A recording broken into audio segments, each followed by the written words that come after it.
Nemojte biti tužni ako ste među onima koji danas nemaju slobodan dan. Gledajte to sa vedrije strane i nosite se poslovicom: ko se zadnji smeje, poslednji se smeje.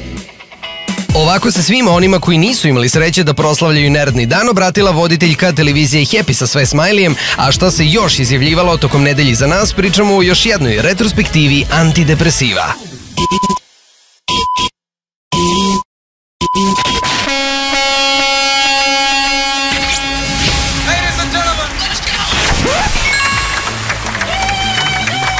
Slobodni dani oko 1. maja svima su dobro došli, ali kada neko pretera, on ga baš pretera. Evo, na primer, Rada Đurić u Beogradskoj hronici. Citiram. Koliko slobodnih dana, preko mesec dana ako je neko spojio sa Uskrsom i ostane eto još par dana kod kuće.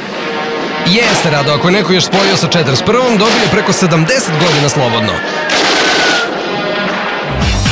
Sad, činjenica jeste da su se svi pomalo opustili oko praznika rada koji proslavljamo neradom, ali kako to izgleda kada Dušica Spasić, voditeljka RTS-a, malo više mozgu da oduška. Citiram. Za mnogi od vas danas je neradni dan, a kako svoj neradni dan provodi doktorka Nada Macura koji i danas dežura? Nado, jel uživate? Da ironija bude veća, Nada koja odgovara, citiram. Zaista uživamo, samo 3 saobraćajne nesreće, nekoliko preloma i 3 srčana udara smo od jutros imali i sve nas to čini jako, jako srećnim. No idi bre, Nado Milina, da je još bilo i smrtnih slučajeva, bi požurka da se napravi to na sred trga. Tokom nedelje iza nas održan je jedan muzički festival na kome pevačica Mina Kostić na kraju pesme iscenirala svoju smrt. Na pitanje da ne misli da je to možda previše morbidno, Mina je odgovorila, citiram. Ma ne, ja od smrti nemam fobiju, više imam klaustrofobiju od visine. Klaustrofobiju od visine.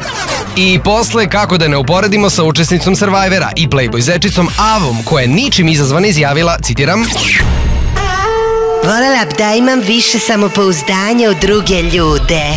Živo me zanima kako izgleda situacija u vašim mozgovima dok smišljate svoje rečenice. Tokom 7 dana koji su iza nas oglasilo se dosta pevača sa vrlo čudnim izjavama. Evo, na primer, Dara... Buba šarba, buba šarba. Ne, brate, Buba Mara. Sad, ne shvatam, ali citiram. Ja od kad postojim, dakle od svoje 94. godine... Pa ti kao Dekart kad je izjavio mislim dakle postojim. U stvari ne, izvini, on je i mislio. I dalje su nam političari najaktuelniji i najupadljiviji. Evo, na primer, Velimir Ilić, citiram. Evropska unija nam ne treba, ljudi moji, ničemu ne služi, to ko muška sisa. I šta čovjek sada ti kaže? Bežimo i mi na vreme i prelazimo na naše vesti pod nazivom... Ma koga ovo bre zanima? Vesti koje su obeležile 7 dana iza nas. Olja Crnogorac okopavala repu za dnevnicu od 8 dinara. Goci Tržan uginuo mačak. Dogodio se skandal koji je potresao kulturnu elitu. Visoko kvalitetnoj književnici Simonidi, autorki Grabljivice, ukraden rukopis nove knjige. Ma koga ovo bre zanima?